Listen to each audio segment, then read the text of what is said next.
I'll just get started. So Ted was asking for volunteers to do a demo, and I think somehow he saw me raise my hand to scratch my head. And he said, okay, Jeff, you're doing it. That's full signal. Thanks, Ted. How did you know that from 80 miles away? It's like being at an auction. You bought it at $8,000. So it occurred to me that what lots of people are interested in, and you see all kinds of videos on it on YouTube, for example, and how do you make a bowl from a board? How is that done? Wouldn't that be great? You could buy an expensive board instead of an expensive blank and make a bowl out of it. And I thought about that many years ago too. So tonight, I'll show you 3 different ways of doing it.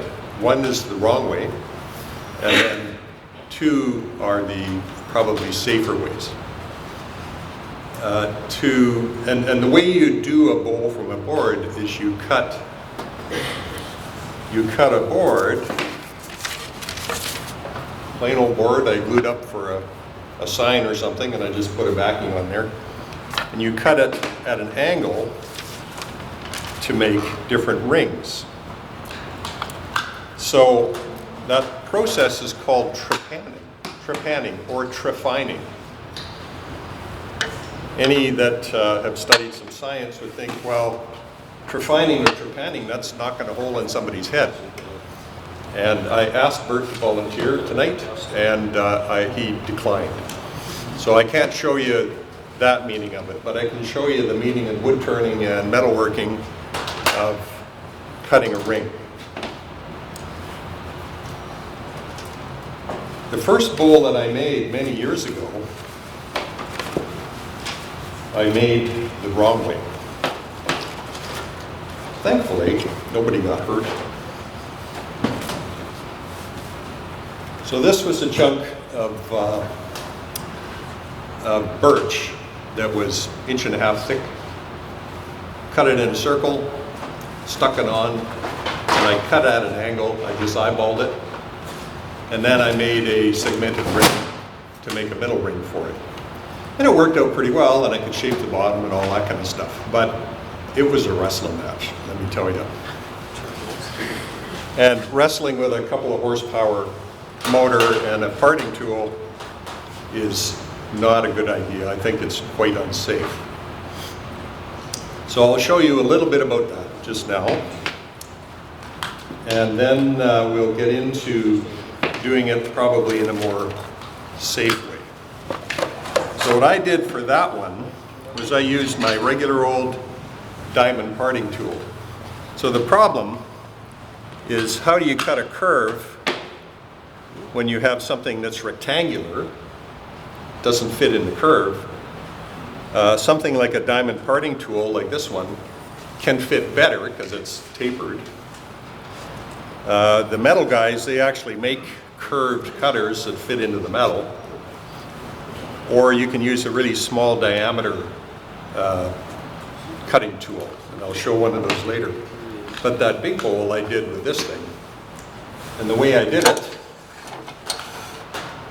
won't make a big bowl, I'll just give you the idea.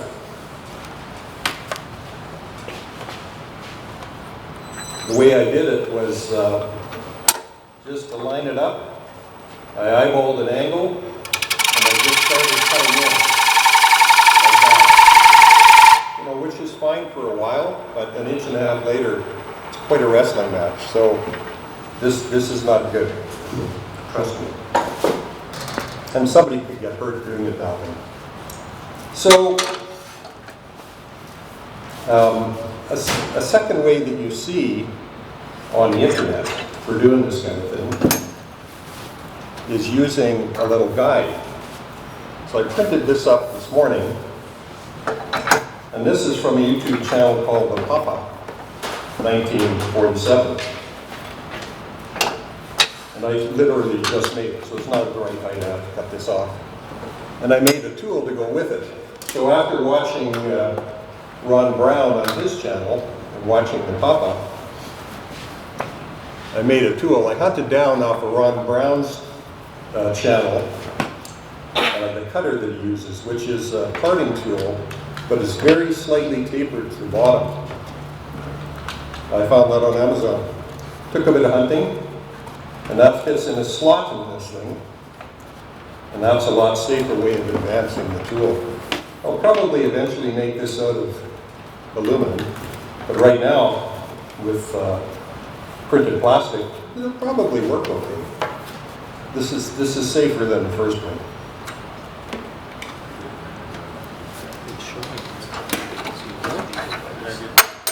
So, a guy called Ron Brown has been teaching wood turning for decades.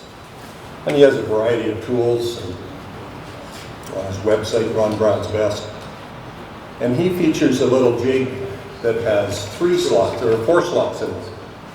And they're 45, 50, 55, and 60 degrees.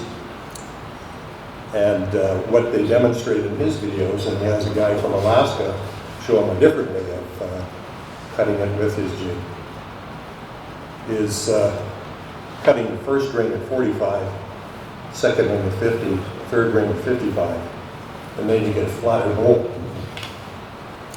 If you cut them all the same angle, then you get quite a vertical bowl. So that is safer, and I won't make a lot of chips showing that because it's too long. So then probably the quickest way, the safest way, my daughter learned how to do in high school. And that's using a device called a ringmaster. So she made this thing in high school, junior high school, stop class. And a lot of schools have these things, and they have a motor attached to them. The motor has a 1/2-inch shaft, so you have to drill a 1/2-inch hole in your board, and then you can use the device to cut a bunch of rings. So, junior high shop class, not a bad little bowl. She said it took a lot of sanding. So some time back, I was at a friend's place, and he had just come into possession of a shopsmith. Some people would know what a shopsmith is. It was a multi-use tool invented probably in the 40s, I think. And you could have it as a lathe, as a horizontal boring machine, as a table saw, as a little sander. You could have a little bandsaw, all kinds of attachments. So the version of this ringmaster that I got was for a Shopsmith 5. And sadly, they don't make these anymore. Because if you want to crank out bowls, these things are the way to go. You can use 3/4 to 1-inch stock easily. Cut a bunch of rings. They don't have to be a bowl. You can make little bowls. You can make vases. Just depends how many rings you want to cut and how you want to stack them up. So, I'll give you that too. The end result that I'll get to in a minute looks like this. Got a bunch of rings that'll neatly nest together. And if you stack them up, they'll make a board. Now this was cut at quite a shallow angle, so there's not a lot of overlap. But what I would ordinarily do is, like with that board, cut some intermediate pieces out of just some plywood. And that's enough to give you some extra thickness so that you can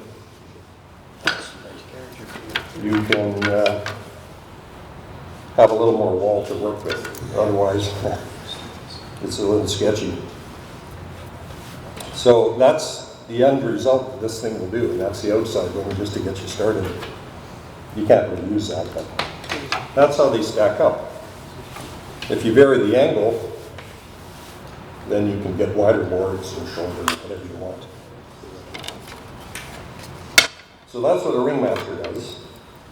You can do that all by hand. You can do it with that little jig that's going around. You just have to measure the angles. although those numbers 45, 50, 55, 60 worked out pretty well. Keep it this way if you possible. So that little one that's over there, the one I just sent out with the bits of plywood, that was actually remarkably easy to make. Unfortunately, it was just kind of a test piece, and I thought, it turned out not bad. So I finished it. Unfortunately, the plywood I used came from a nameless big box store and was remarkably poor plywood. Let's just leave it at that. So there were a lot of dropouts, and I had to fill in with stuff and whatnot. But you'll see when I get going with this thing just what this is all about.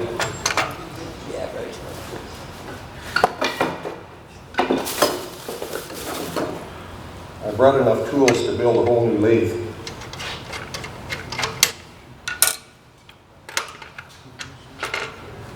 So this thing, as I said, had been on a shopsmith, and all I had to do to adapt it for this lathe, and I have the same lathe at home, was to measure to center line, to figure that out, and put a couple of aluminum pads underneath. Now the maximum diameter this will cut is 11.5 inches.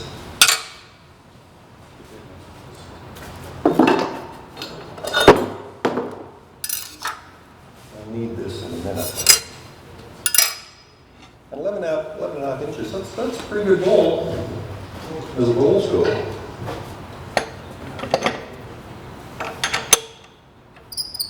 So this is a ring I just marked with a compass or a scriber, whatever. Cut it out on my bandsaw this morning, and I just trued up the edges a little bit. And I prefer with birch to have a recessed chuck mount. The ones that are a tenon that you grab, I've never found the birch that works for me. With really good hardwoods, hardly you can get away with it, but not with this.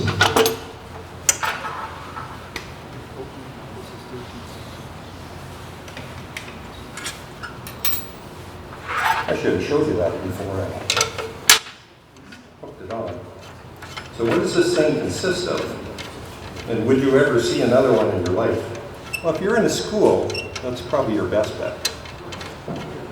And that's why I snapped this up on the side. I don't really need it. So eventually, this will get sold to somebody. Thank you.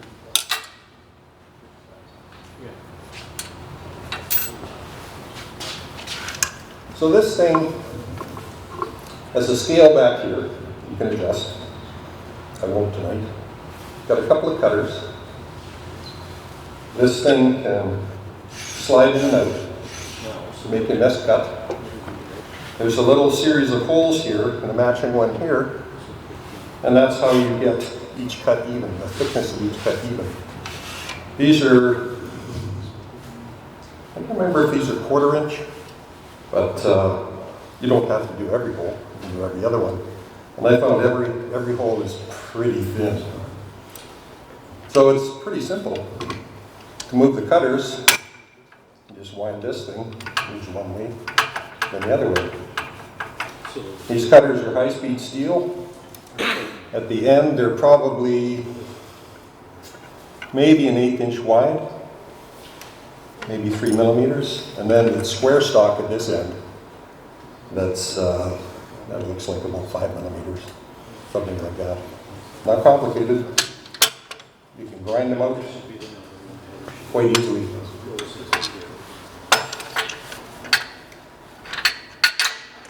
And I like tools that have been thought about long enough that they become a simple tool to use, really.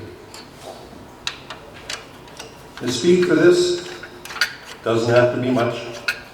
500 to 1,000 usually. And like that. The first cut, because you've got a square edge here, doesn't end up being anything special. I do want it square.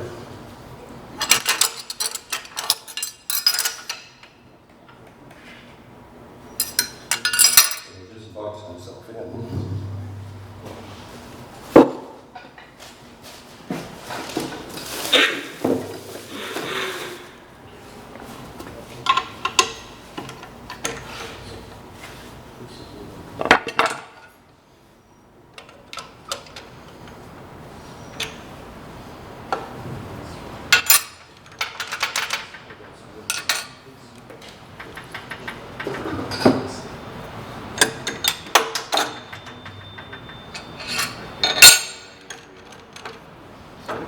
This is a regular 1x8 chuck, and this is an adapter, the one-way cells, it takes it up to 33 millimeters.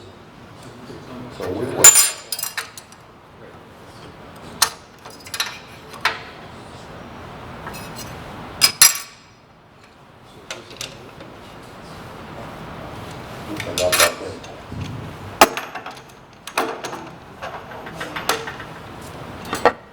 One Way, as many of you know, is a Canadian company in Ontario, Stratford, Ontario.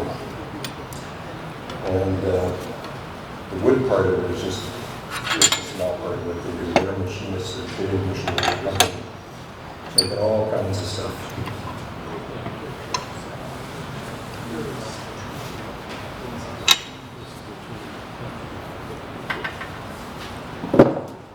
Okay, that's pretty good.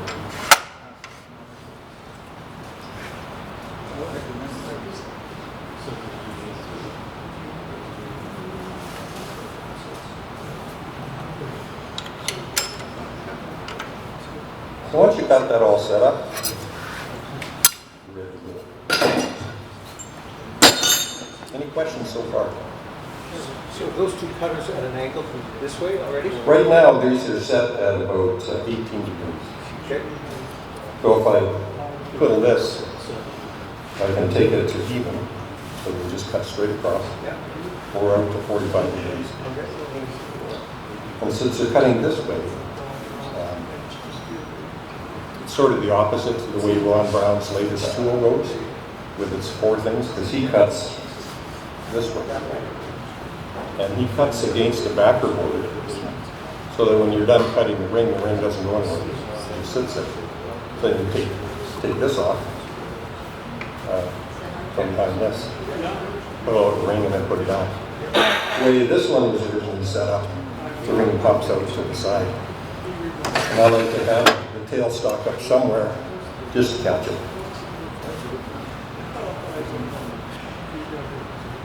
Can you see okay? Is that light all right there? Yeah, it's good. Okay. We turn it on.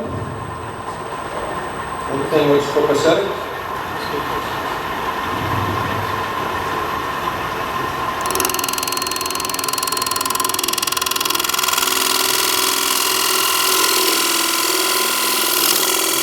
Start cutting from back.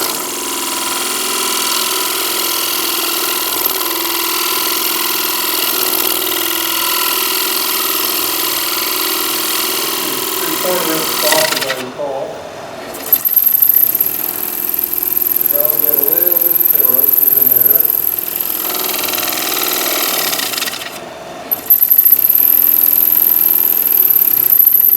That's why I do the chuck up so tight.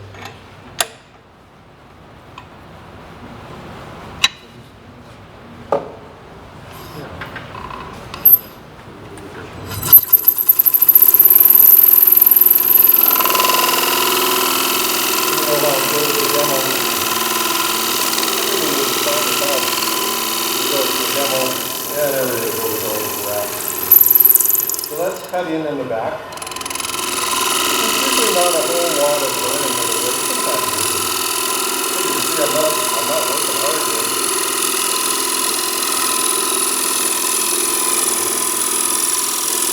I listen to the sound and ready to shut it off. So once that happens, I think exactly where my line is here. And along the lines. Pull that back, and ring. So you gotta keep track of where you were.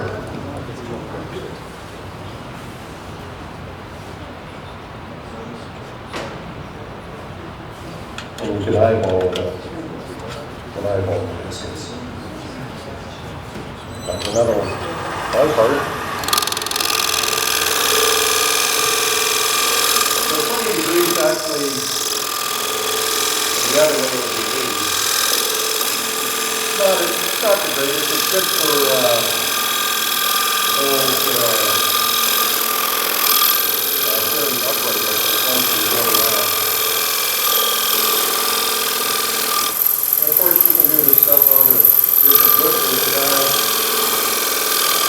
And the one brown piece you can have when it cuts up to non-weighted cutting. Cut those up and then stack those all together.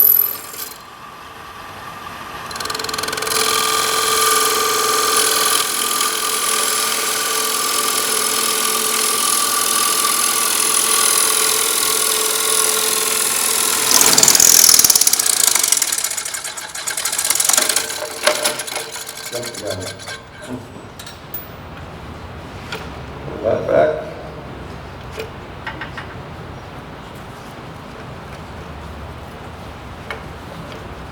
So obviously, one more ring. You can see this goes pretty quick.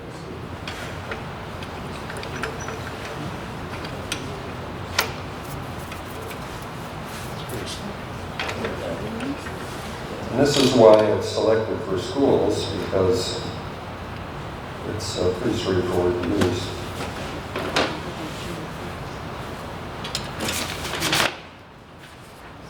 That's pretty safe when you think about it. I find I have to go a little faster, of course, as you get closer to the center. You can see in that stack of rings just how small you can get with this particular stuff.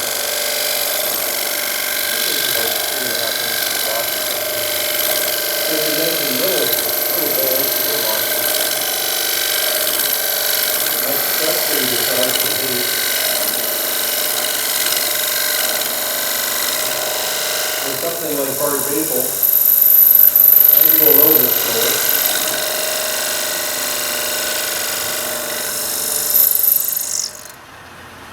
And this has come a little askew, that's why my head is up a little bit. That's the hell of demolition.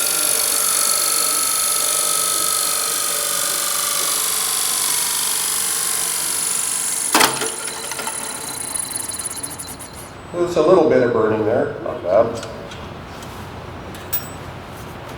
Obviously it's me not having this thing done up tight enough. So that's a ringmaster, and how quickly you can be making bowls out of that. And it's safe.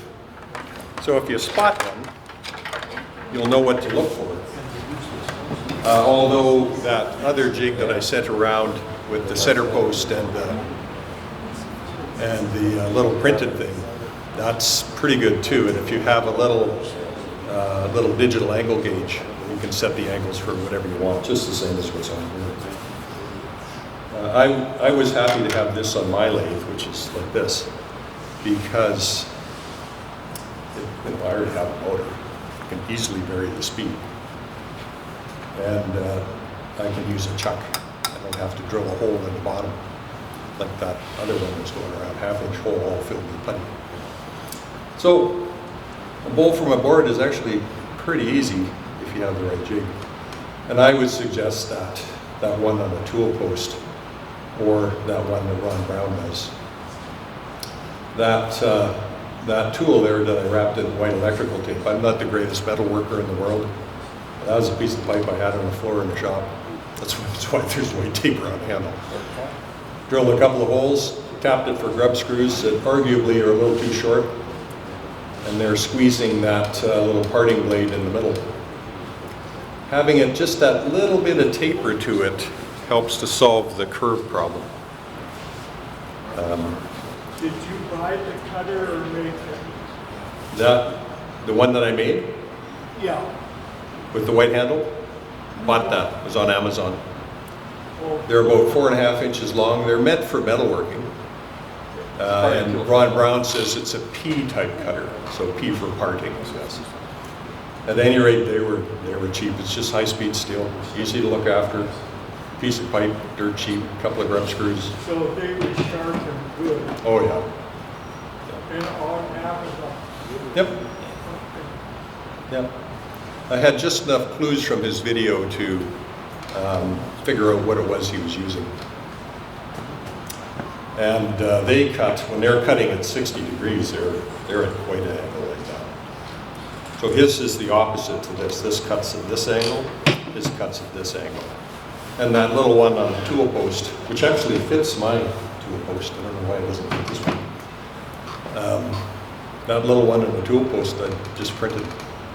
And it just fits snugly around that white handle cutter. And that's nice because you're not going to get this, see? If you're trying to freehand with a diamond parting tool or even a regular parting tool, they're going to be flopping. And that's where you're going to get a catch, and it's going to be a problem. Maybe somebody gets hurt, maybe they don't. So that's why that first bowl I sent around is the wrong way. And I would use this tool post jig to try to do it the right way, should I decide to make another one like that. Did I cover what I wanted to cover? I am took my notes. Any questions? How often do you break a ring when it comes off? That's why I have my finger on the stop button. And why cutting the other way against the backboard is safer. You're much less likely to break a ring. I haven't broken one yet, but I cut these pretty thick, as you see. Yeah. How do you stack those? How do you stack them? Just turn it upside down. Put the little one down, then the next one, then the next one. So what I do is I'll line them up just right. Jeff, can you hold it up so the camera can? Sorry. I'll line it up just right and put it in a press that I built out of I think I had a big Acme screw from Busy Bee. And it was for a knee vise or something. So I just turn it upside down, put a big chunk of wood on the top so it presses down. Then I'll press them together. Now, because this is cut at 20 degrees, there's not a whole bunch of overlap, as I said. But you get a lot more if you cut it flatter. But stacking them up like that couldn't be easier. And that's when I get to using that tool post jig, I'm actually going to redesign it. He's got it as sort of a pointed end like that. And what I would do is leave the right-hand end, I would leave the right-hand end flat. So I could put an angle gauge between my board and the side of that thing. And then I've cut away the left-hand side of it so that you've got clearance in here. And there's a limit, like that's a 4.5-inch cutter, that high-speed steel one. It's nice to have, I think I have about 1 inch inside the pipe. And it's pinned in there with grub screws right now. It'd be nice to have maybe something filling in the space between the sides and that would make it a little safer probably. But So with your setup, when you made that tool with that little post next to it in there, right? You're coming at an angle this way into your wood. I'm gonna hand it over again.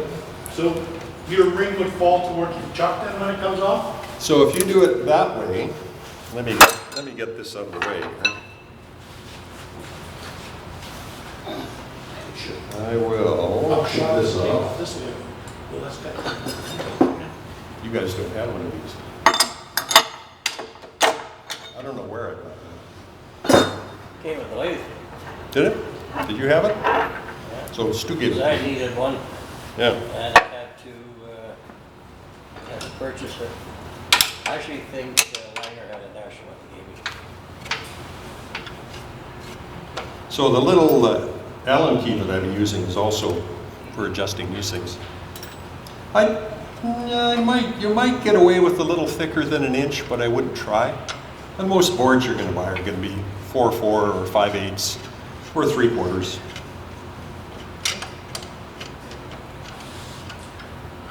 So the backer board idea, Ron Brown freely admits that it came from this guy in Alaska.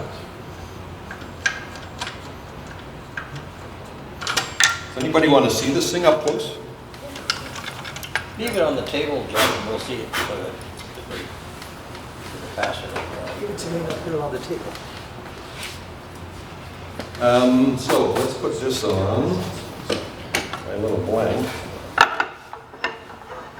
So the backer board would be mounted on a faceplate. And then what the guy does is pin the, I'm going to put that in my pocket. He pins the new board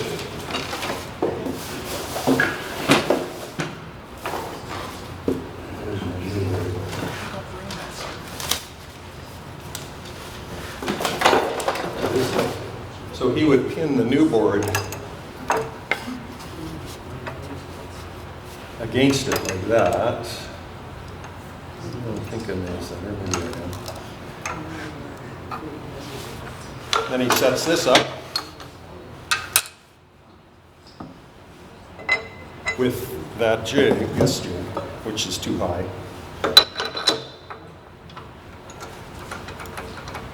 And as I say, you can see sort of the angle that this is. I would keep this side flat if I was making it out of aluminum, or I might redesign this and try it printed and see if that's sturdier. This is a M10 thread in there, it's inside the print. And the print is freely available from this. It's on Tinkercad, that's what it is. So if you know how to do printing, you can find it there. At any rate, he cuts at an angle like that. And when you get right through, it just goes against the backer board. Yeah. I've done it, I've tried it, and she came off and she hit the chuck pretty hard. Yeah, and this way, it shouldn't come off Right. if you're cutting that way. And I think that's a better way. But that Ringmaster doesn't adjust that way. Okay. I might have to re-engineer it, haven't decided. Cool. Thank you. I might let it go before that. And then he just takes it off, takes his ring out, and then puts the thing back on, does another one. The biggest problem is if your backer board is too slippery. Then you get a lot of spinning. And the center is going to have some kind of pressure mark from whatever kind of a chuck you're using. Other questions? Your cutting tip should be at center line. So this thing's going to have to be shortened probably. I'll probably shorten it 1.5 inches or something like that. And give it a try. I think aluminum would be a little better, but you shouldn't have a whole lot of forces on it. And the way it prints flat like this, the lines of the print are helping you, they're not hurting you. But if I could measure the angle from a flat here to here, this would be better. Be a more reproducible angle. Although arguably I could use the side here to do the same thing. So, yeah, pretty cheap tool. Cheaper than many I've seen. Cheaper than any bird has. I think it's cheaper than any of the tools you have. No, I wouldn't think so, because I was just going to say, I made my tool that you have for your tool post for about $4. No, this. Out of aluminum. And the post is a piece of 1-inch steel. I got from, go to the metal supermarket, they'll sell you a piece of 1-inch steel this long if that's what you want. Yep. And they'll sell you a piece of aluminum square bar, inch by inch, that long for about $3. You drill a hole and bolt it on, and like Jeff said, put a saw cut on it, and you've got it. And I agree with you, only cutting on the left-hand side, and that's the way I make mine. This side's square, this side has the angle, because you're only going in one way, and you set the angle and watch your uncle. Yeah. And as far as the cutting tool, Jack graciously donated a bandsaw of his sawmill, and Stu and I ground the teeth off and made a whole handful of these. They're kind of wild-looking parting tools that are 1/16 of an inch thick, but they work perfect for doing a hole with a board. If you need some, I've still got lots on my shelf. And Jack's got another old blade we can cut up and react too. Cool, right? Any other questions? Any other questions? Yeah. So that's how you can make a bowl a lot cheaper than what you might think. Or out of, if you're gonna spend, whatever, 10 or 20 bucks on a blank, you could spend that on a board and make a couple of molds out of it.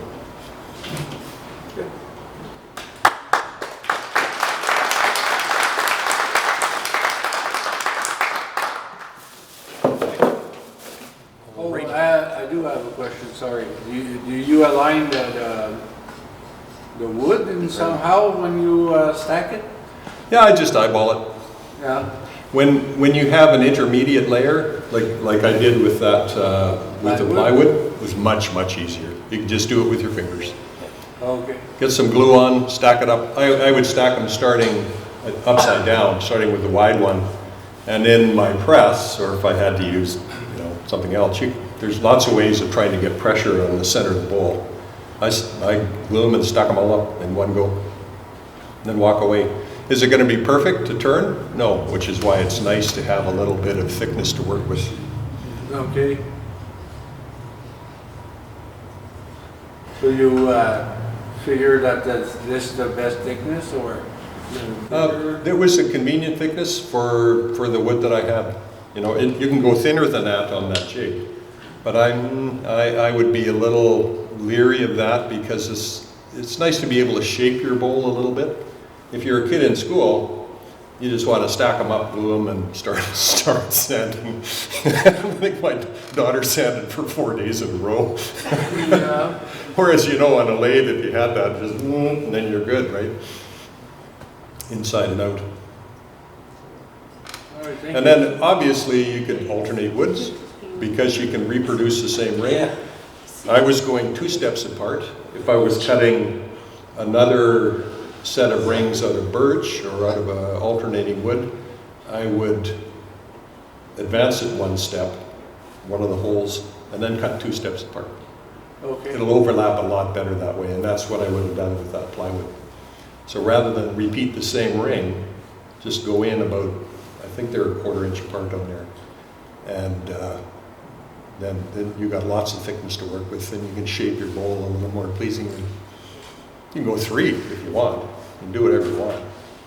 Right. Yeah. Trepanning, been around for a long time. So the example you did, how much material do you have to work with? How wide was that? Yeah, how thick is the bowl? How thick can the bowl be? It looks like you only have about 3/8 of an inch overlap or something, is Yeah, well, on this ring, the way I did this, that? Yeah. it's pretty slim because of the angle I chose, 18 degrees or something. That was just a random angle because I could cut more rings that way and get a little bit more height. If I chose a wider angle, you got a lot more overlap, a lot more. Say a 45 Is degrees. this your bowl from a board? Yep, well, a board and some plywood. But he's putting a spacer in there. What's that? He's got a spacer in there to give you a little more material. Yes, yep, Yeah, yep. yeah. You could have, I chose plywood because I thought, well, that might look kind of cool, and it's really inexpensive. As I found out, there's a reason it was really inexpensive. Hobby grade, should have used the Baltic birch. But a contrasting wood would look great. And just, say a 1/2 inch board or something. I'm not very good at resawing a 1 inch board into 1/2 inch boards. Some people are. I'm not. I'm very good at that. Other questions? How wide was the board you started with? Was it This one? 2 by 10 or no, that one, like, how big was the board that you started with? 11 inches, that one, I think. So like a 2 by 12 plank, a foot long? Which bowl are you talking about? That one? I would have started with a board that was 1 inch thick-ish Okay. and 11 inches diameter, just like this one, except this is 3/4 inch.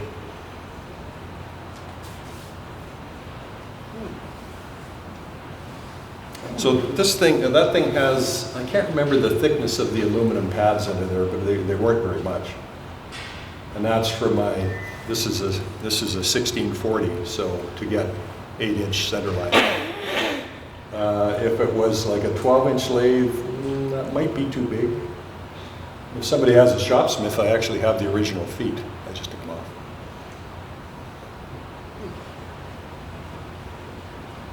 So one day that'll walk out the door. Somebody will say, Yeah. okay, well, thank you for your attention. Thank you, Jeff.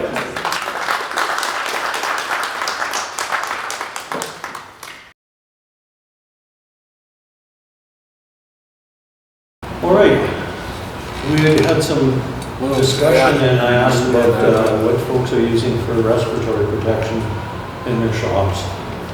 Sounds like we have everything from dual cartridge masks to just a slip-on mask to powered hoods, fresh air supplied.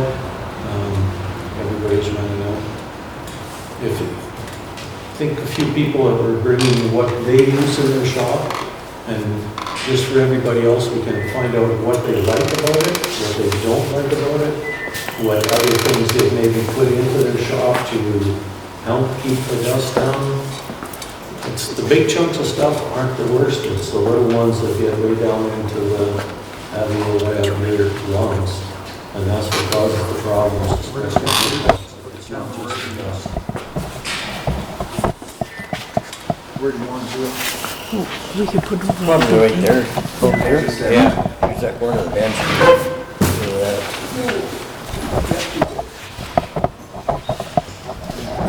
You're volunteering up first? Pardon? You're volunteering up first? I'm volunteering that first. Oh, how come you I don't didn't want recommend? to sit down again. Yeah. So one of the things I use in my shop is sometimes nothing. I just bought a dust collector here from Canadian Woodwork. It's a 2.5 horsepower dust collector. It changes the air in my shop every 3 minutes. So a double car garage, it sucks all the air through the filter at least every 3 minutes. But when I'm doing stuff that I'm really worried about, I also bought these here at Canadian Woodwork. They're very, very simple. Very simple mask, very, very comfortable. They've got a little foam thing on the top here, it fits under glasses, Velcro, and it works. And I think they're N95. What I also do is I have a pair of these in my shop, so every time my grandkids come over and we're turning something, and we're sanding, they wear these. They're relatively inexpensive, and they have a nice little bag, keeps them nice and clean when they're hanging in my shop. Are the filters easy to get? They're replaceable. Yeah. Canadian Woodwork. I got 2 filters with it. I haven't even switched to the second filter yet. So they're very effective. A little more involved is a supply air filter. So this is built by 3M back in the day.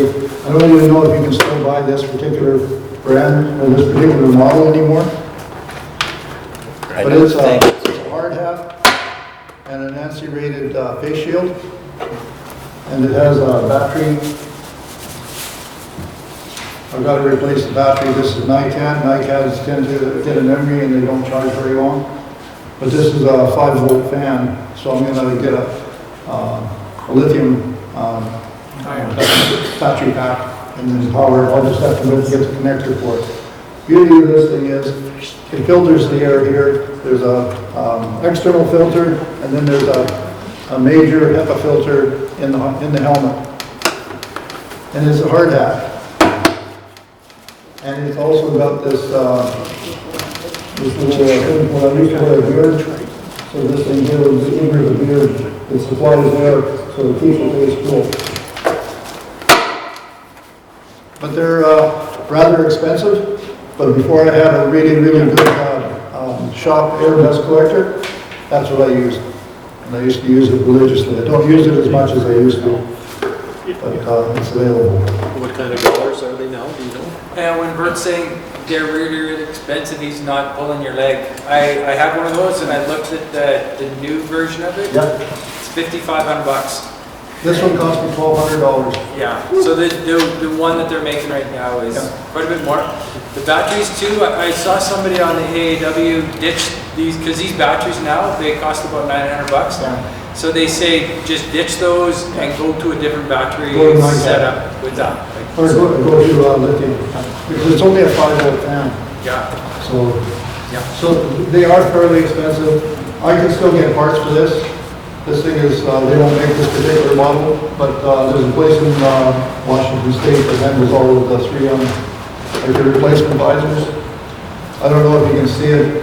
This particular visor has got some cracks in it. That happened to me the last time I wore it. That happened, is I had something happen. It just shattered the lens. It didn't go through, but it cracked the hell out of the lens. I've got replacement lenses for it. So face shields work, right? Let the damage happen on the plastic, not on your face. And that's what I use in my shop. I have one of those with me tonight, if anybody wants to take it and try it. I haven't started charging the battery, and I thought, well, if somebody wants to try it, they can charge it themselves. I have it here, I'm happy to run it to somebody and see if they're interested in it, so. Anyway, that's what I do. Thank you, man. Yeah. Thank you, Bert. Thank you, Steve.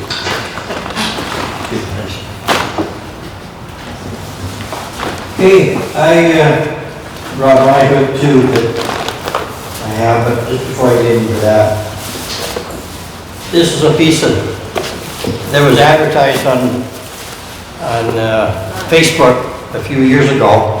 I thought, well, I'd buy one and see how it is. Well, personally, I don't like it, and it's basically a mask with a small filter at the bottom, and it gives you full face cover. And the breathing goes, through the filter. But I don't use it. I tried it. I didn't really like it. There's two of them here. If anybody wants one, help yourself. You can have it. So bad. Is that filter replaceable or? Yes, the filter is replaceable, and there's actually two spare filters in the box. So if you take one filter. The other unit that I have is this. It's basically the upgrade version of what Bert just showed you. And I'll just slip it on here. Best way to probably show you what's going on with it. This is the battery pack on the back. And the filter system is all in the back. The helmet is very similar to what Bert has, so I believe this is the upgrade version for what you do. It's a 3M. The model is an M300. I've had this for a few years. I don't use it all the time, I'll be honest with you. It's hanging on the wall. And I have basically the same version of the filtration system that Bert he bought. Mine's the next grade up, it's a little bigger, I had a little more room. So I was fortunate enough to come up with that. And I use it faithfully when I'm sanding, and it pretty much pulls everything away from me. And if I find that I'm needing a bit of head protection, which this one has, the helmet, the face shield itself, and believe me, it really works, because I had a situation, I was turning a piece and it disintegrated on me. It hit the face shield and it knocked the lens out of place, but I was at that time wearing glasses, and my glasses actually broke. So it got hit pretty hard, but it's a fairly comfortable unit to wear, because the weight of the pack is on the back. And it's got a 3-speed fan. Okay. And then that just plugs onto the helmet. Same idea. Flip down. Put the basket underneath, so you've got a positive airflow in the head all the time, so everything you're breathing is fresh, filtered air. And the battery lasts, I think, close to 8 hours. There's a separate charger that it slides on, and you're away to the races. If you're turning that long, you need to relax. Sorry? If you're turning more than 8 hours, you need to sit You're down. pretty tired, yeah. So I find that I can go anytime at all for as long as I want, and I've got plenty of charge in the battery. It really is a good system, and honestly, it's not cheap, but when I bought this, it was $2,500.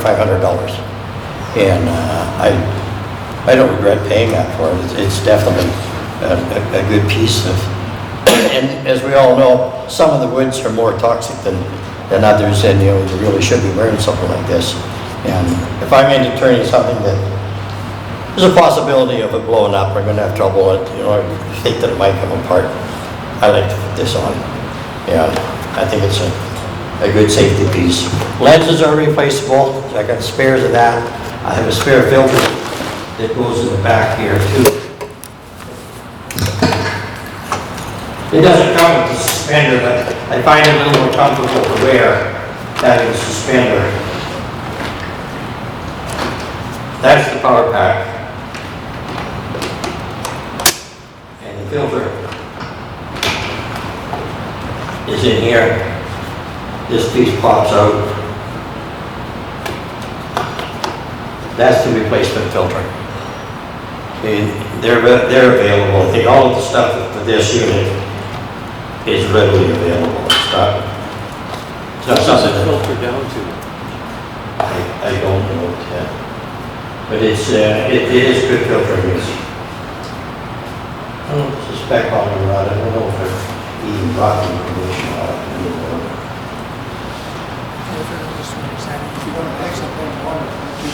It's really, it is down very minute, so.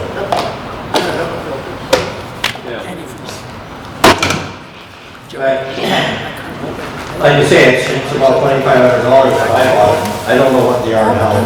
Glenn, is this the unit that you were looking at? I didn't pay attention to the model number, but I know that the first three element that showed that was I think this is a, let's see,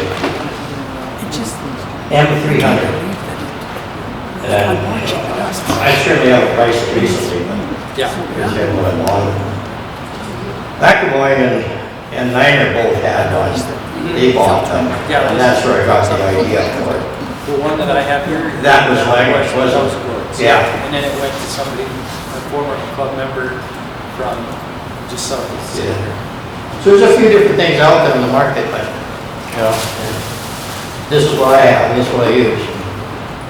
There's another one there, that's a This is the trend trend, yeah. trend one. Is that the one- Sorry. I got it. Yeah. Yeah, sorry, it's stupid.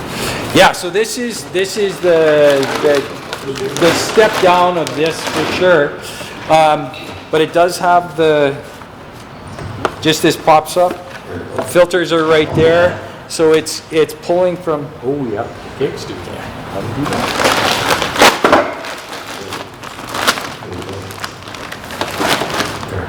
Okay, so before we get in, I'm not gonna talk too much about this, but I know a lot of us are still using respirators or N95 masks, and I don't have any problem with that personally, because that's primarily what I use.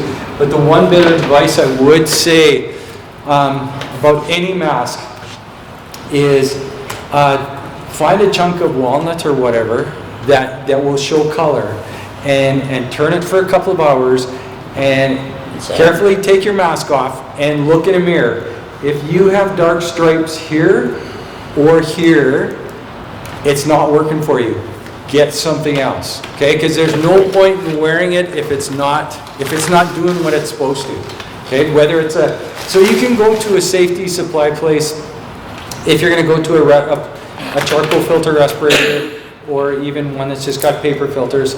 You can go there and get a fit test so it fits your face perfectly, and it's not terribly expensive. I think they'll do that for $40 or something like that, and then the respirator, you know, because it does have to fit your face. Like so, any color, chuck it. You're just Don't wear your mustache though when you do the fitting. yeah, okay, a fit test you can, but make sure whatever you're using is doing what it's supposed to, that it's not just there as a decoration, okay, because that's not doing you any good. You want to keep the straps tight because they're elastic and they'll stretch and you just... Yeah, for sure. No, I even have the largest N95 white masks that I can get. I get lines, like I don't get powder lines, but I get I get compression lines on my face. Yeah, elastic lines that don't go away for like 4 hours. But that's just part of the. Those are wrinkles. Yeah. Just, I kind of figure out how to, I'll face them, yeah. So, this helmet is available, I think they're in that $600 range. And again, they come with all the replacement shields and the covers that go over, like the scratch protector that goes over here. And this one though, if before buying, yeah, okay, so $600, yeah, for a trend, yeah. Okay, yeah. We never say that word here. But the one thing I would recommend if you're going to think about one of these is make sure that the replacement batteries are available, because Trend has had issues in the past with not being able to keep up with replacement batteries. So that is a bit of a, so they're rated to work for 8 hours, and I think if anybody wants to try this, do the same thing. I think the battery is probably only lasting, probably in that 3-4 hour range, and I haven't been able to buy the new, and the new batteries are only like $100 compared to $1,000 for the 3 amp. So, but if anybody's interested in trying this, let me know.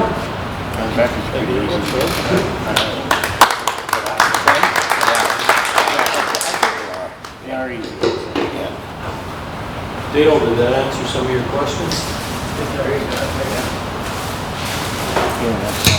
Somebody else, please? I have a question. So my little shop is up and running. It's only 9 feet by 7 feet. And if I put like an air exchanger in there, and a combination of these vats, is that going to do the job for me? Make sure the air is good and clean and everything. A little air, like my son has a Raycon he got from Lee Valley. He upgraded the festival, so he's going to get a year-old dad his used part. So I put that in the top corner of my shop, and then get a mask like you described. That would be adequate protection, right? Yeah, I would recommend it. Yeah, you're doing the right thing. Anytime that you can remove dust out of your environment, and that includes any horizontal surfaces that, do you have compressed air in your shop? No, I just have my lathe, so it's wide open now. The one thing I would recommend for health reasons is to, like for $200, just get or $100, get a small compressor, and then do what I call a high-level dusting. Once a month, you just put a mask on and just blow everything down to the ground. Get out of your shop, let it settle, and sweep it up. Because that dust, it's not, yes, it comes off our sanding when we're doing that, but if it's laying around the shop, every time you walk through it, you're bringing it back up, so just getting it out of there. Those the ceiling dust collectors that you're talking about, they are good. They have to be rated to the number of square feet you have. Like if they're underpowered and they don't make a full cycle like that with your air, then they're not going to be doing their job. They're just going to be doing a partial cycle and not bringing the ground. And it's critical you do not put it in the center of your wood. You've got to have it out at the edge of the wall so it's circular. And if you don't have compressed air, use leaf blower. That's what I do, right? I got a window in my shop. I got a 2-foot square fan. Just sit that in the window. Draw that. And get going with the leaf blower. Everywhere, and it doesn't take everything, but it takes a while. But if you have an overhead door, like if you're a lot of people working in a garage, I've seen with an overhead door and one of those the squirrel cage fans that blow out the bottom for drying a basement that gets water in it or whatever. Just stick that below your door that's open that much. Just turn it on, and like once you blow, and it just gets. My problem is I was trying to do that. If I opened my door in my garage, and I took my 600 CFM dust leaf blower, if I went in there, the fire department would come, because my place is on fire. Okay, the first time He's you got do it, too much dust. make sure it's dark. So they can't see it. And then after that, yeah, you can do that during the day. Yeah, but Glenn, he's got too much dust. Yeah. The dust you see laying on the floor, the dust pieces that you see laying on the shelf, they're not the ones that get you. The ones that get you are the ones you can't see. That's the ones that are really fine. That's why these face masks and these supplied air masks, they're HEPA filters. They keep the small stuff that will linger in the air for hours. If you see something go out there that falls on the floor, that's not the part to worry about. It's the ones that are in the air for hours that get in your lungs. Any other questions? And thank you for putting my agenda on the conversation tonight. No, it's something that they don't remember us talking about before. And people don't, they'll look at KMS or here, and they'll look at mask and say, geez, that's a lot of money. What other things are available? So then you'll look at Amazon or whatever, but you don't know what works and what doesn't work. Seems like you want it as light as possible, but with good enough capacity for the fine dust filtration. So what are those air exchangers worth? 500. Is that for? There's several of them. I think they've even got some here. Oh, yeah. Oh, yeah, I think there's some, like they're, I would say I think 800, one in our shop was like $400. yeah. It was on sale. depending on the size. I think these are, And they should be hanging on the and I side. think. No, they go on the side so that it circulates it around. Put it in the middle. Mine, That's what what I got, I think it is is. Goes in the middle, yeah. This is kind of an experiment. I had a big chunk of dunnage. I have no clue what kind of wood it was. It was about 6 cube. And it was so full of cracks. I didn't know exactly what to do with it. And I got that last year. And for Christmas I got pressure vessel. So I figured I'd just try it and put some epoxy in it and pressure. The first shot I had I put some glue in the epoxy, and under pressure it went down to almost half. So I've added some more epoxy, copper, and finally got it. And I started at my daughter-in-law needed, well, she doesn't know yet, but she's getting this for her knitting. And actually, when I started burning it, there's only a little piece of copper that stayed here and on the top here on the side. The glue that I started, I don't know where it went because all the cracks went black. And so that's what it is. It was an experiment to put my first time in the box. So it's finished with 4 coats of white pond poly.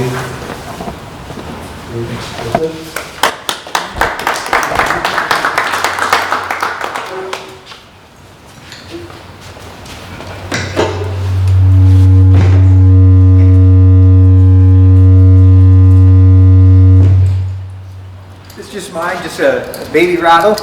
So, and works great. Captive ring tool.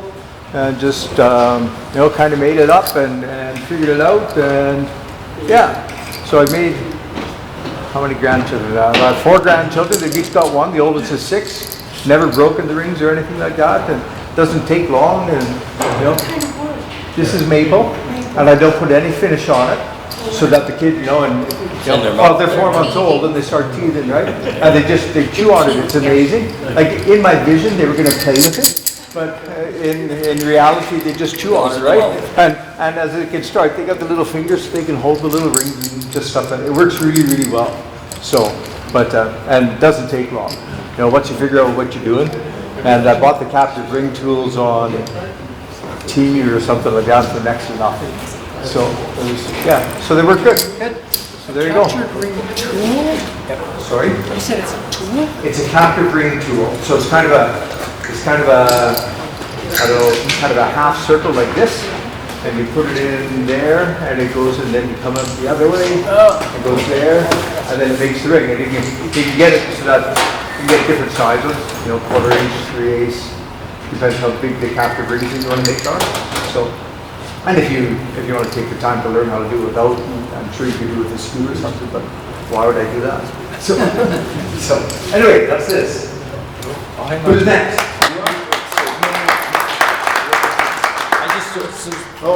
So the feedback.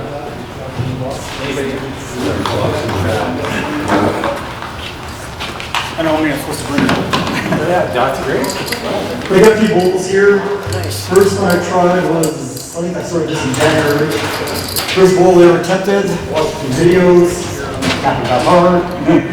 Made a tenon on the inside, started shaping the outside, and when I went to do the inside, got a big catch and she cracked. I don't know if I had the jaws too tight, but it's rolled down the floor of the garage. So put it on the shelf for a few weeks, think about it. Sorry? Design opportunity. Yeah. Learned lots off this one. So do it on a block, reshape the outside, did the inside. And then decided I had some copper wire laying around, short pieces, so do a little bit of inlay there. Second one was epoxy and some pine cones. Again, watching videos, gotta try this. It's not a great shape, but it actually worked out pretty good. The color's good, and the way the pigment laid inside the pine cones, it actually gives it some shimmer there. So, and it's just polished up, and then there's a buffing wheel. And then the last one was kind of inspired from, sorry. Just want to know the buffing wheel you're talking about. Just 3 wheels? Yeah. Wheels on the lathe? Yeah, wheels. You put something on them, or? Yeah, we got to put a different cutting, heavy compound, a medium compound, and then a polishing line, sort of size. And you go all 3 of them yep. to get to that? Yeah. I actually did, probably before that, I used like it's not an automotive polish, but I was given a sample for gel coat for boats. And I tried it, and it actually did. Compound. Pardon? It's a rubbing compound. Yeah, and it actually worked out pretty good. It got shiny. But then the buffing wheel actually worked pretty good too. So. Well, what's the RPM of the buffing wheel? I think I went up around 1,000. Yeah. Thank you. Well, when you're turning that, you didn't hold it with a chuck. This Or- here? Yeah. I had glued a block on the bottom. And then afterwards put in hose off and finish off the bottom. I actually could have done a little better on the finishing the bottom. But yeah, I saw it and had to try that. And then the last meeting we had the instruction on segmented. On the way home I was thinking about how I can incorporate it. I remember seeing some examples online about it. So just took some oak wood that, this was actually flooring, 2-inch by 3/4 inch oak, red oak flooring that was left over from the run we did in the house. So used that for a segmented. This was just a panel off an old, probably 80s oak cabinets. I cut it down, and the only bad part was with the clear through epoxy, you can see where all the bubbles of the air coming out of the wood into the epoxy, but should have probably sealed it off first. Need a vacuum chamber. I did use it, but it actually still must have been enough air there. So. But actually one turned out not too bad. I'm kind of happy how that one turned out. So. Looks nice. Yes. Yeah, thanks. Good. Good.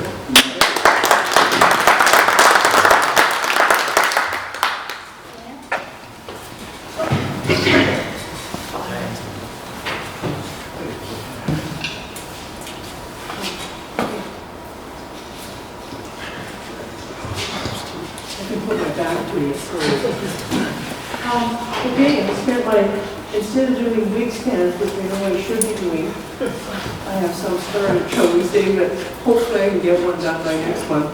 I've done some coffee scoops, and this is my first one.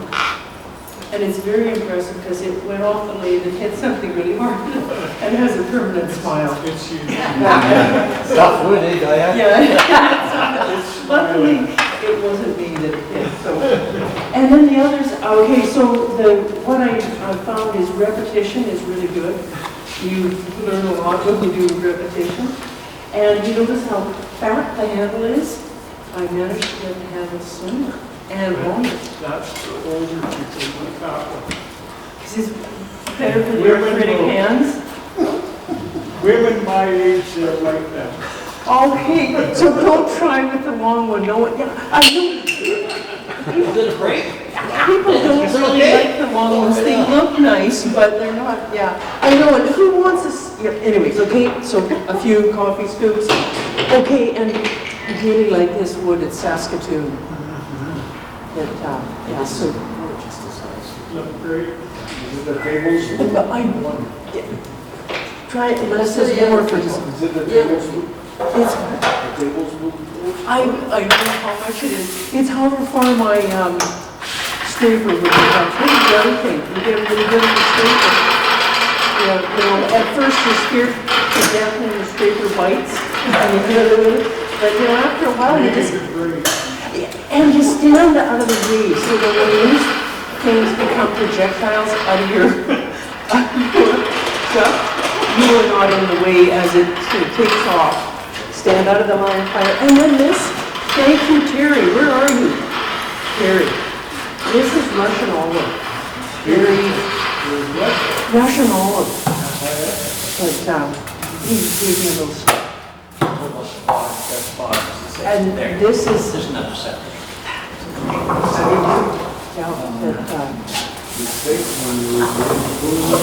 Did you find it? I didn't. No, I didn't notice it. Of course, I had my mask on. I don't really think that would count as an N95, so that's fine. And this must be yours, Terry, right? Yeah.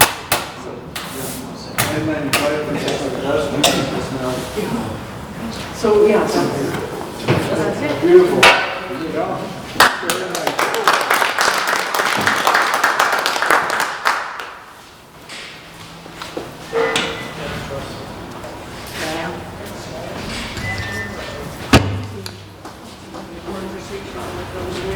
Here's Stuart.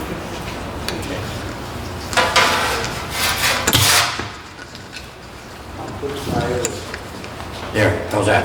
We're good? Very nice, little one. Actually, I had a tri-wing that I brought last month. It was a piece of scrap wood, and I had this one on the go at the same time. I was waiting for glue up on it to finish it up. It was a little piece of black walnut. I put one layer of teak in there, and then the narrow lines is 2 layers of veneer that I have. And you know, I wasn't trying to center it up in any way, but I actually got it pretty close for the match on each wing of where they really cross. It's out a little bit, but it's the first time I tried doing one of these, so I thought it turned out okay. Good? Yeah. Maybe part of it was luck. This is the only one. The other one, that's Glenn's. That's not mine. Oh. I just did the flat coat for him. Okay. Go for it. Yeah, Stu did the flood coat. So I traded a basket or a Rubbermaid tub that was here at the garage sale a few years back, and it was all segmented rings that somebody had done, and I'm just not a segmenter. So when I had my studio tour, the guy came along and said he was getting into turning and he wanted to do segmenting. And he says, I've got this burl that I don't know what to do with. So it sat around my shop. I traded in the tub for this, and I didn't know what I'm going to do. I still don't know exactly what I'm going to do with it. This will get knocked off. And Stu said he's going to do another flat coat there so that blends in. So I don't know if it's going to end up being wall mounted or a table centerpiece, or whether I'm going to put legs on it. I am going to do some type of cap that Stu will have to do a flood coat as well. But yeah, so Stu did the red. There was a tiny bit of color left in this before he worked his magic, and I'm really pleased with how it came together. So yeah, I'm really pleased.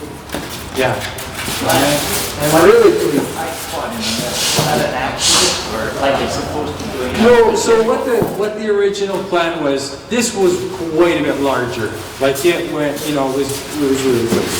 Because at one time I had this about that thick, and it just, design-wise, just wasn't working for me, so I cut it down, cut it down, cut it down.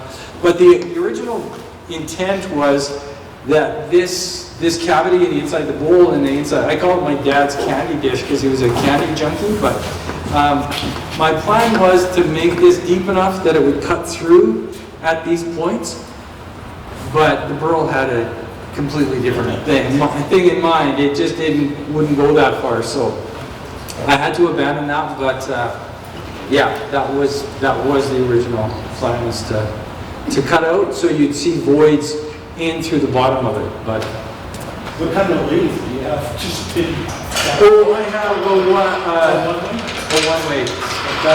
Do I have to? 2436, that's right. Oh yeah, and I have this outboard thing too. That was the first time in like, I don't know, I've had it for 10 years. It's only the second time I turned outboard on it. So yeah, like our platters that we did, the 4-foot platters we did years ago, that was done on the outboard. Not mine, on Brian McAvoy's, but yeah, it can handle that. Yeah, we will do Sparky. You just button that up to about 2,000 RPM? Yeah. Once it was going, once it was in balance, you can go fairly fast, but. The middle is moving. Yeah, the middle is not moving at all, yeah. And a couple of other things that I got here is I was inspired by Japanese design, so I'm less inspired now that I've made these, but they're two different types of walnut, which kind of, I didn't think it was going to be that big of a deal, but it's a little off-putting for me. The tops are, no, I'm sorry, did I say walnut? Oak. Okay, two different types of oak. But the both tops on both of these are just India ink. So it gives a fairly nice black. This one, I had at an art show at Bonnie Doon shopping mall in February or whatever. But I really learned that thin walnut, so it's been pierced with a dental gel, and it was finished with what's the wax you use? No, the stuff from Australia you picked up. Oh, Sheller, yeah. So that's what was on here, was a sheller. And then when you use a dental drill, it creates heat, so it burns it off. So I'm not pleased with that. But what I really learned with this project is when you turn thin-walled walnut, this thing went out of round by about, I bet you 6 millimeters. It went zoop, and just like that, and the lid was just nowhere near fitting. So once it went back to my house, and kind of, it's still like it's 90% there, but still. So you lay out a design before you drill? No, just freehand.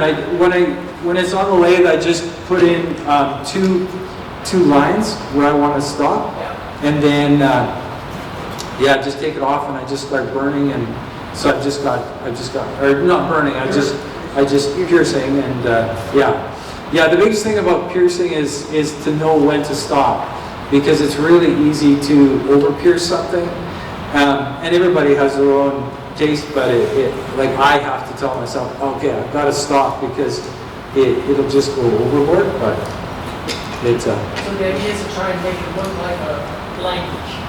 Yeah, that's what I've been told, that it does almost look like an airbrush script of some type, that it was really unintentional, but but I don't like the finish. For the black India ink parts, are they integral part of the lid, or are they added on afterwards? They're added on, yeah.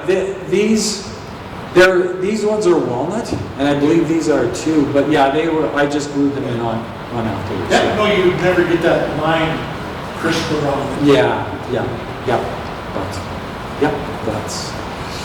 That is it. Excellent. Yeah.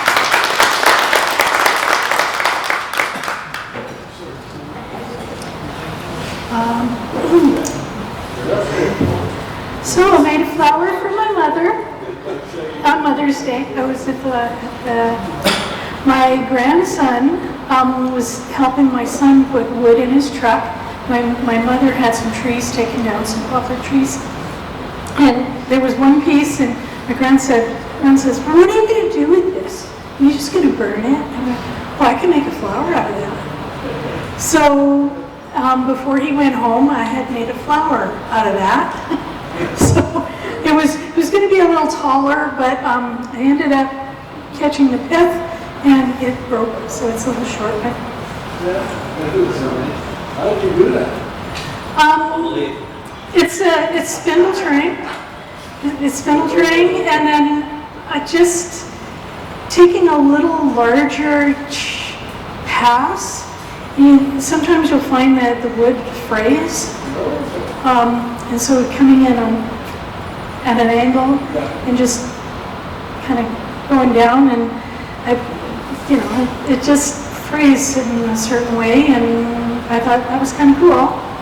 So well, I could make it really pretty, or I could just leave it like this, and it looks like a flower, and I did something in the middle and make an insert. Anyway, so that's my Mother's Day present to my mom. And I got out this bolted birch, and the interesting thing about spalting is that sometimes you get some really soft spots. This little divot here, and you can feel it more than you can see it.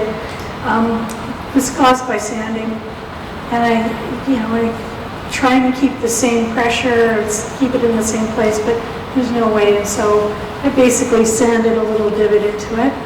But that's spalting. You can get just a small container at home hardware to stabilize those bad spots before you actually turn it, and it really works. It's amazing. Is it cake? Huh? Cake? Polyethylene? Well, it's kind of a milky white. Yeah. It is good, and it goes a long ways. The other thing that I found is using a rotary, like a drill with a sanding pad on it, and keeping your consistent pressure, like non-aggressive pressure on it, you'll avoid those. Because if you press hard, you'll get waves. It'll disappear the soft spot. Yeah, it does. It definitely does. You look like the ocean then. And I thought my poplar wig stands were kind of ugly.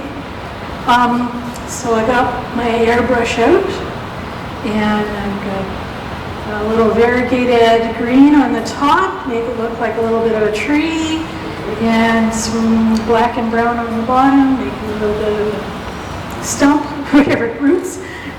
And this one's had a hole in the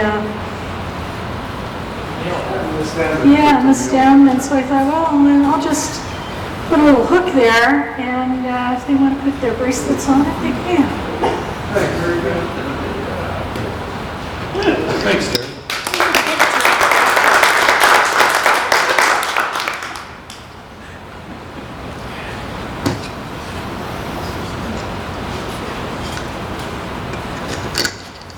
Okay, this is a chunk of poplar that I had wrapped in a saran wrap for quite a while. When I pulled it out, I thought, I'm not going to be able to do anything with that.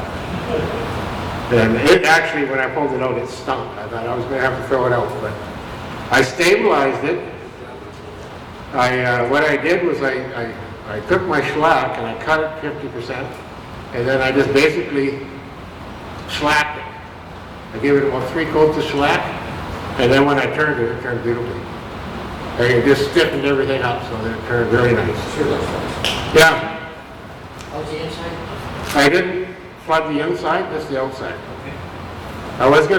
I still think I will flood the inside. Yeah. This is just a, yeah.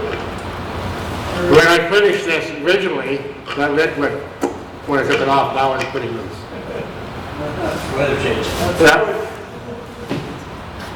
And then I was watching something somebody was doing twig pots, and I thought, well, I'll do a twig pot, so I did this up, and what this has on it is that it's a General Finishes Woodturners finish.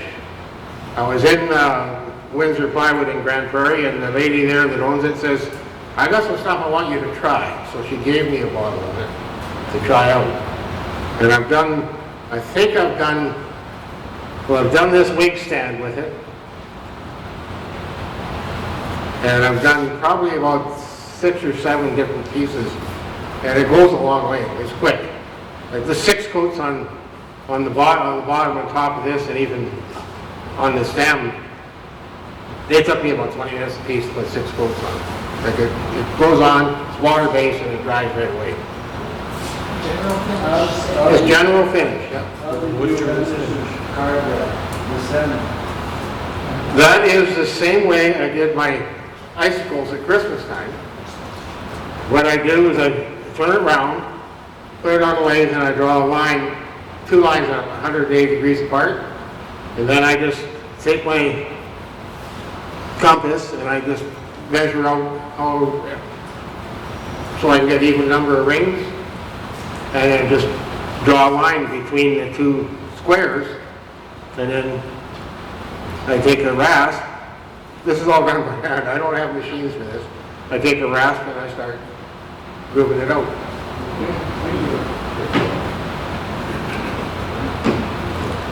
This one, I did this growing bed years ago, but I was at my daughter's place, and she's hard on equipment, and I've given her this. The handles wouldn't even turn on it, so I said, okay, I'll take it home and see what I can do with it. She wanted to know if I could change the pin out in the inside, but I can't because those are just long bolts for $8 in. So I ended up doing this, and I had some stuff left over from some pens I did, so that's how I put the caps on. And then here's some of the pens that my wife was kind enough to get me a pressure pot because she's such a nice lady that I've been experimenting with some pens. Yeah, she is a nice lady. Yeah. Give you my wife's phone number, she can call her. This is what I did. I put a pine cone in that and then turned it. So, and I was just experimenting with how I can get the color separation in different pens. And it was a learning curve. Some of them, the first batch I did came out really opaque, like this one. And then I realized that if I wait until I get to be about between 100 and 105 degrees on my resin, when I pour it in there, it stays separated. And the guy I deal with in Montreal, he said, when you mix it, like mix your different colors, and let it sit for an hour and a half, and then pour, and they go, I don't know, I tried, I maybe didn't leave it quite long enough, but about half worked nice and half wasn't. Well, I read up on it, and they said you have to let it get to between 95 and 105 degrees. And that way it'll keep the colors separated. They won't mix. And some of them I managed to mix because I took a bamboo skewer when I was done, and I just ran it down the thing, and that's how I got these lines in there. But it just worked like such a charm. And then this is just a chunk of an old apple tree I had. This is the root piece. I thought, what am I going to do with that? So I figured I would box it and epoxy it. Put a little bit of gold flake in there. That's nice. Well, it's getting kind of close to the end of the night. Sorry to cut anybody off. Was there anybody left? Yeah, I haven't done mine, I don't know. Because we've both got about 10 minutes and we need to get Pat home, so.